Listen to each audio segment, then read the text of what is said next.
Tana River County is one of the 47 counties in the Republic of Kenya and one of 6 counties in the coast region. The county, with an area of 35,375 square kilometers and a population of 262,684, takes its name from River Tana, which is the longest river in Kenya. The county has its administrative headquarters in the town of Hola. Tana River has not been spared from the effects of climate change. The county is faced with incidences of severe floods which render it inaccessible to service provision and prolonged drought. Furthermore, rainfall is becoming increasingly unpredictable. This weather variability is exerting inconceivable pressure on food, water supply, and livelihoods. Thus, this culminates in the disruption of the county's education sector. Compared with the national average, the county experiences low education enrollment rates, especially for female children. In recognition that education faces a myriad of challenges affecting access, retention, and performance in the arid and semi-arid lands of Kenya, the Department for International Development, DFID, has funded the Climate Change in Education program. The project is essentially an extension of the School Development Fund, one of the components of the Kenya Essential Education Program funded by DFID. Tana River is one of the 5 counties that have benefited from the Climate Change in Education program. Class, good morning. Good morning, sir. How are you? Yeah, sir. Sit down. Hunger Hilfe and Action Aid International Kenya have been working together as implementing partners for the project. Focus has been on addressing the impact of climate-related stresses on education through school-based interventions that are aimed at increasing schools' resilience. The year-long project has been targeting 100 schools equitably distributed across the 3 sub-counties of Tana Delta, Tana North, and Tana River. Hunger Hilfe and Action Aid International Kenya have been working closely with other CBOs and national NGOs such as Girl Child Network, Pastoralist Girls Initiative, and Nature Kenya to implement these interventions across Tana River County. Climate change in education is funded by UK Aid from the School Development Fund. The interventions include construction of rainwater harvesting tanks, installation of energy-saving jikos, rocket stoves, installation of solar panels, and also construction of boarding facilities. We also have construction of classrooms. The classrooms are being equipped with desks and enabling environment for girls through distribution of sanitary pads and girls' camps.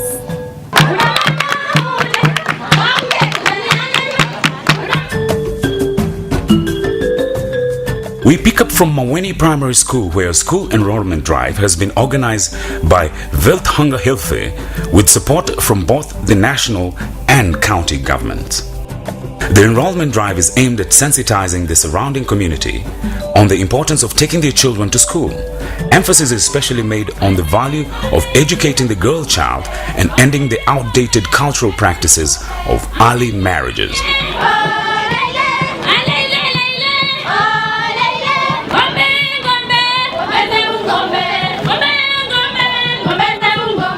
Iliyotuleta leo ni kampeni ya kuleta watoto shule. Tumesikia mambo ya Maweni kwamba Maweni Primary School kuna wanafunzi 25 hawaji shule. Wako wapi? Na wauliza wazazi, watoto wako wapi? The speakers also emphasize on the effects of climate change in Tana River and the need for the communities to focus on education and empowerment of children as opposed to over-reliance on farming and livestock keeping. Ninyi mnasema ya kwamba masomo sio muhimu, ukulima ndio muhimu kwa sababu watoto wakienda shuleni baada ya kuhitimu hawapati kazi. Kazi sio ile ya kuajiriwa ili upate mshahara peke yake. Hata ukimpeleka mtoto shule ajifunza ujuzi wa kulima, yule mkulima ambaye hajasoma na yule ambaye amesoma, nafikiri ambaye anaweza kufanikiwa zaidi ni yule ambaye amesoma. Although there is disappointment at the low turnout of community members at the enrollment drive, the government promises to rein in on errant parents. Wale ambao wako nyumbani, wazazi wao watastakiwa pia. Kwa hivyo tunawapatia kuanzia leo mpaka next week, kama watoto waendi shule, mzazi wa sehemu hiyo, na ni kazi ya machief hata na assistant county commissioner, kama hawatafanya hiyo, basi mnajua vile itafanyika. Watoto lazima waende shule.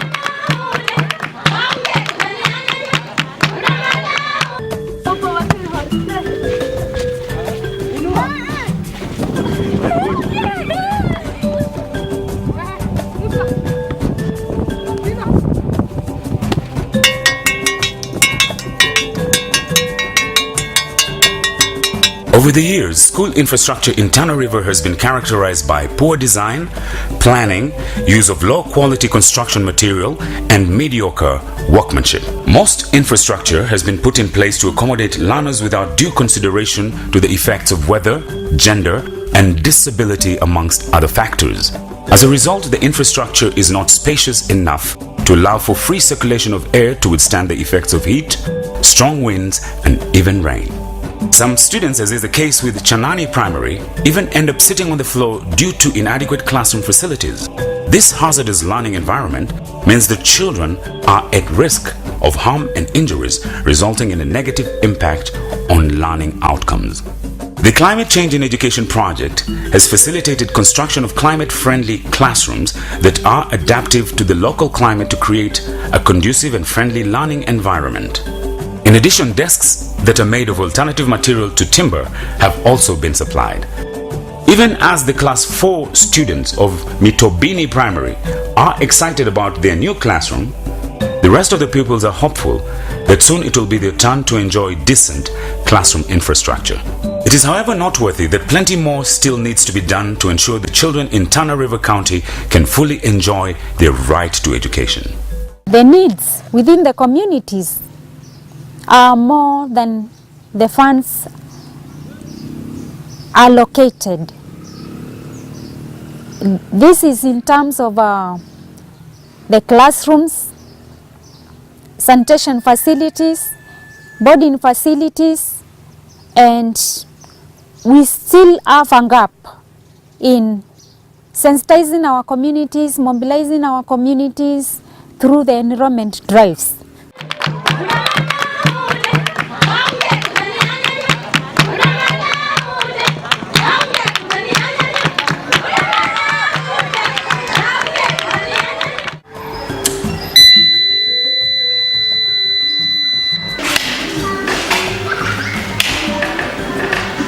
Lack of adequate lighting has been a challenge in schools where students are required to board due to long distances between their homes and school, or those who require to return to school in the evening for extra studying. Thanks to the Climate Change in Education project, solar panels have been installed in schools to provide the much needed light to the student. The future truly looks bright as 35 other schools are set to benefit from similar solar panels.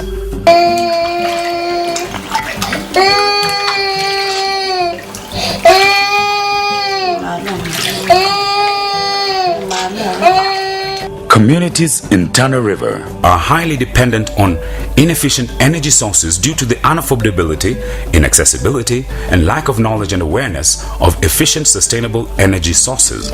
Rural households and schools spend a considerable proportion of their budgets purchasing charcoal. Schools continue to depend on the few and already degraded forests for firewood to prepare meals for children using inefficient cooking stoves. To reverse these challenges associated with fuel wood dependence, the project has facilitated the installation of energy-efficient cooking stoves. This is our rocket jiko that was funded by the United Kingdom, that is UK. It is a modern jiko that has many advantages. One, time management. Initially, the cook used to take a long period preparing food, and children attend class late, so they miss preps at 1:30 p.m. But at the moment, children are able to attend classes without any problem. Apart from that, it has boosted enrollment in our school.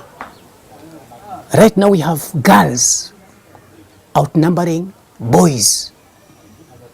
So the number of children has increased. It has also retained the children in our school. Because right now, food is prepared, they take their lunch, they have no problem at all. Initially, if there's no firewood, some children don't come to school. To add more, 4 pieces of firewood are able to prepare a very big pot like this one. As you can see, our pot is very big as compared to the other pots in the other schools because of our higher enrollment in this school. But 4 pieces of firewood are able to prepare this pot. Our food is prepared by only 4 pieces. So parents do bring only once in 3 months. Smaller versions of the stove have also been made with the hope that they will be adapted at household level.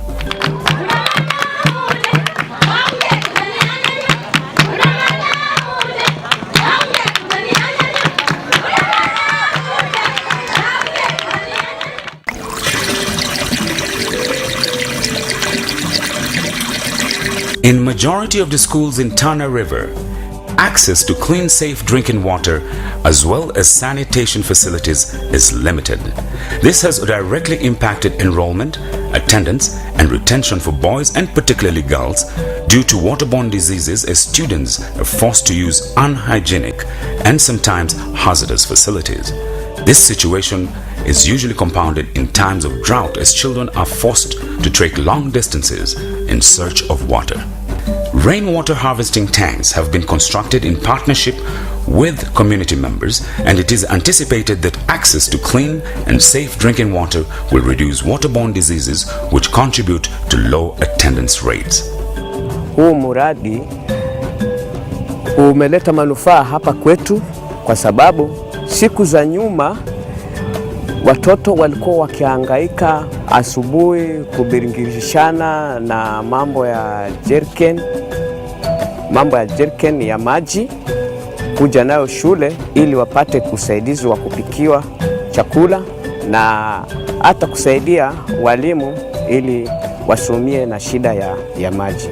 Na pia vile kiafya, yale maji ambayo tayari yamekuwa trapped kwa hiyo tank, nafikiri kama sijakosea yamekuwa treated tayari. Hayo maji ni safi kiasi ya kwamba yale maji ambayo yako huko majumbani kwetu hayana uhakika kuliko yale ambayo yako hapa. Kwa ukweli imeongeza idadi ya watoto hapa shule, kwani kwa kuja kwa huu mradi hapa hata wale watoto ambao walikuwa wametoka shule wamepata ile hamu na nia ya kuja hapa shule waanze kusoma. Sanitation facilities equipped with running water have also been constructed in partnership with community members and a cleanliness culture imparted on the children.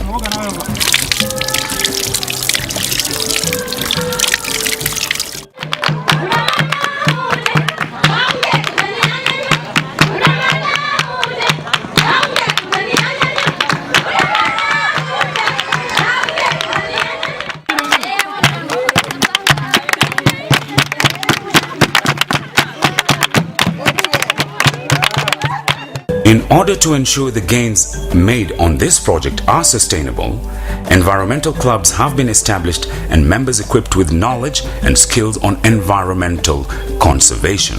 The project has also piloted low-cost irrigation technology for commercial tree and food production in schools as well as school vegetable gardens and tree nurseries. This activity is meant to assist in instilling a farming culture as well as support in supplementing the nutritional status of the pupils. It will also act as a source of income generation and a model that can be replicated at household level. Ultimately, this is meant to contribute towards increased school enrollment. We join Jilo Said, a teacher and environmental club patron at Bondeni Primary, as he takes his club members through the day's class. Nisikilize vizuri. Ili nini tunaita nini? Ili hapa. flower. Nalita nini? Flower. It is called a flower. Can you say flower? Flower. Flower. Flower. So this flower here will develop to a fruit. Alafu nimesema zile suckers uzing'oe kabisa, kwa sababu nataka tomato zetu zikue vizuri. Hizo nyasi zilizokauka usizitoe, sababu hizo ni muhimu kwa mmea. Sawa sawa? Sasa angalia mmea wetu. Unauona Si unaona mmea? Umekuwa vizuri na umeanza kuzaa. Kwanza lazima tujipongeze kwa ile kazi tumefanya. Tujipigie makofi. Sababu tumefanya kazi ngumu, lakini hatimaye tumepata matunda ya ile kazi tumefanya. Sawa sawa? Kwa hivyo haya mambo ambayo tumeyafanya hapa uyapeleke wapi? Nyumbani. Ukamfundishe nani? Baba, mwingine? Mama? Ni hao peke yake? Nyanya? The impact of this project is already evident as some community members have begun adapting these new technologies in their farms.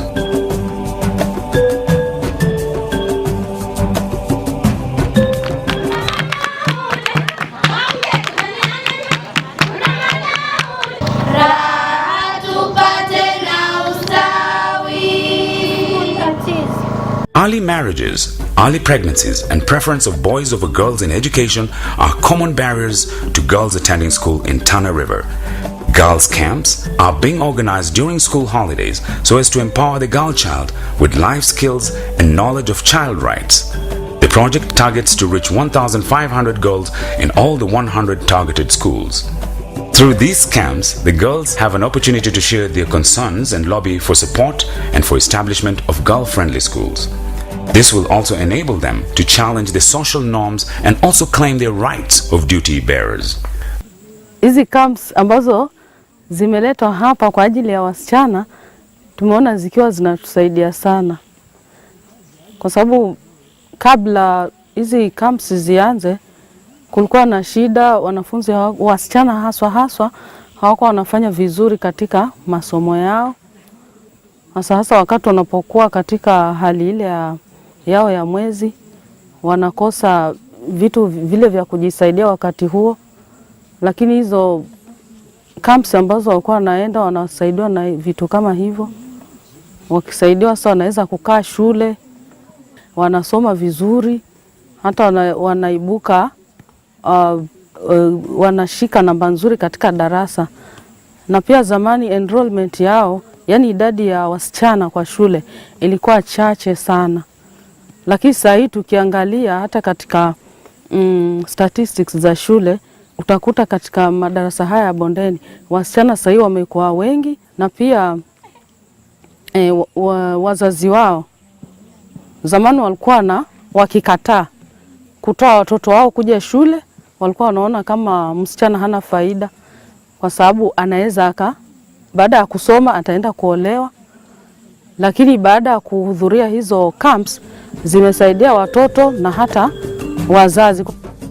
Some of the girls are a bit shy to speak on camera, but this is mostly because they have been brought up in an environment where girls are not permitted to express their opinions. Jina naitwa Jamila Nuru. Tulienda huko Mbura fanya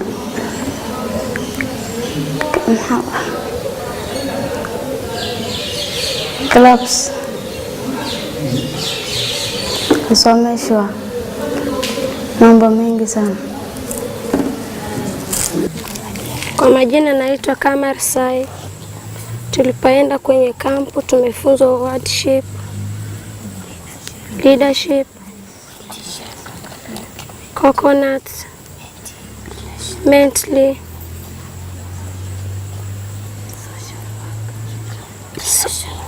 relation work.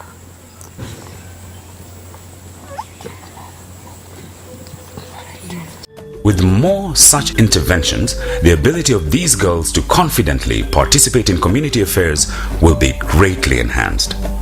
The project has also taken the initiative to supplement the government program of sanitary towel provision to schools. This has involved working with schools that have inadequate or newly established schools that are not benefiting from the government program. we decided to bridge the gap by providing the girls that do not receive with the sanitary towels and pants, because there are some communities that do not use the pants. This is because since they're not getting the sanitary towels and they need them, they face different challenges when they are in that period of the month. And these challenges lead them to dropping out of schools, and also sometimes they are forced to stay at home during that period of the month.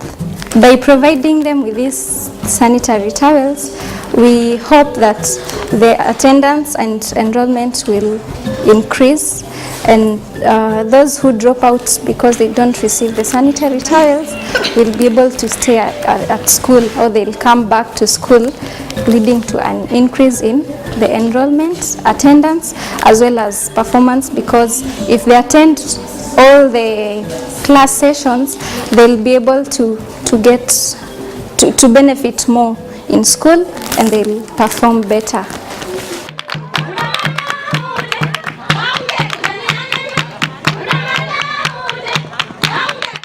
We must run to the place of once. So we have 6 plus. Education is not only a right the children in Kenya are entitled to, but it is also an important tool to equip children with the necessary knowledge and skill to actively participate in sustainable socio-economic development initiatives. Children in Tana River are not an exception. The future looks bright for this new generation of children empowered from a young age to tackle the present-day challenges associated with climate change. As the late Nelson Mandela rightly put it, education is the most powerful weapon which you can use to change the world. There is plenty more to be done, but Florence Ndenge is optimistic that with increased funding towards such projects, a lot more can be achieved. We do hope that by the end of the project, we'll have addressed most of the priority needs, though gaps are still there. And we are looking forward to more other actors to come and follow up on the needs which have been left behind. We will still work together with the county government, with the national government in mobilization of resources towards the identified gaps. We find that we need more boarding facilities. According to the baseline survey conducted, we need additional 5 boarding facilities within the existing low-cost boarding facilities. We need 27 additional rainwater harvesting systems, and the potential is there. We still need additional classrooms. The project was able to provide some classrooms, though not enough, not sufficient. The laying of a foundation for a green boarding facility at Haroresha Primary School, which upon completion will act as a model for replication, since it is designed to attract more out-of-school children to enroll, especially those coming from distant areas, should be seen as an indication of what the future holds for the children of Tana River.